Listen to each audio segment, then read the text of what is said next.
Pregnancy होने के लिए फीमेल मतलब महिला की तरफ से क्या क्या चीजें ठीक होनी चाहिए। ये बच्चेदानी है, ठीक है, ये नलियां हैं और ये अंडेदानी है, ठीक। ये जो नलियां हैं ये बच्चेदानी से जुड़ी हुई होती हैं, ठीक है। बच्चेदानी और नली के बीच में छोटा सा छेद होता है, ठीक है।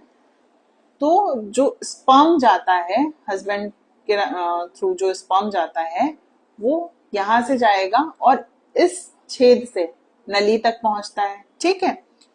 और जो महिला के हर महीने अंडे निकलते हैं वो यहाँ से, ये अंडेदानी और ये जो ट्यूब होती है, जो नली होती है, वो बिल्कुल आपस में ऐसे छतरी की तरह होता है, ठीक। तो जैसे यहाँ पे अंडा निकला वो फटाक से उसको कैच कर लेता है, तो अंडा यहाँ पर जाता है, स्पर्म यहाँ पर आता है, दोनों यहाँ नली में मिलते हैं और बच्चा बनता है, ठीक है।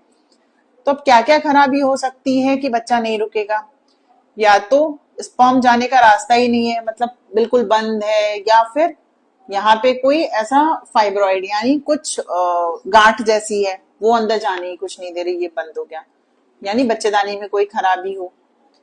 या फिर हमारी नली में कोई खराबी हो कि यहाँ के दोनों छेद ही बंद हैं, तो यहाँ पे अंडा तो सही निकल रहा है, स्पर्म भी जा रहा है, लेकिन दोनों मिल ही नहीं पा रहे हैं, तो प्रेगनेंसी नहीं रुकेगी। या तो हमारा ये ओवरी खराब है, इसमें से अंडे ही नहीं निकल पा रहे हैं। अगर अंडा ही नहीं निकलेगा तो कैसे हो पाएगा?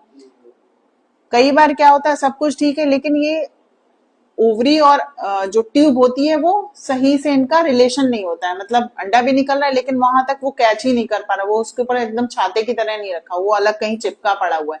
कभी किसी को इन्फेक्शन हुआ तो ऐसी बीमारी हो जाती है कि वो चिपक जाता है, ठीक है। तो वो अपना जो ट्यूब है वो अपना काम ही नहीं कर पा रही है, ठीक है। ट्यूब क्या होती है, एकदम क्लियर रास्ता होना चाहिए, अच्छे से काम करना चाहिए, और ये ट्यूब ना ऐसे हिलती रहती है, उसके अंदर रोए जैसे होते हैं, जैसे हमारी नाक में रोए होते हैं, बिल्कुल सेम ऐसे ही रोए समझ लो ट्यूब में होते हैं।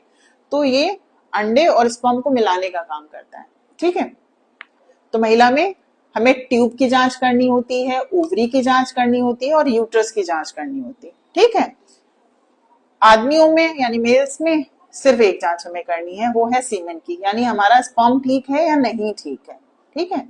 बाकी हमारा खाना पीना अच्छा होना चाहिए, वो दोनों के लिए लागू होता है ना। तो इतनी सारी जांचें जब हम कर लेंगे उसके बाद ही बेटा कंफर्म होता है कि या तो कोई प्रॉब्लम निकल कर आएगी या तो कोई प्रॉब्लम नहीं निकल कर आएगी, है ना।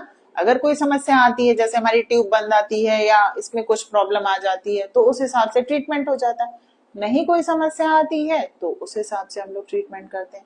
जिन लोगों की एज कम है, मान लो जैसे तुम्हारी एज 20 ईयर्स ही है, तो अभी हम कोई बहुत, अगर कोई समस्या नहीं आई तो हम बहुत ज्यादा कोई ट्रीटमेंट नहीं कहेंगे कि तुमसे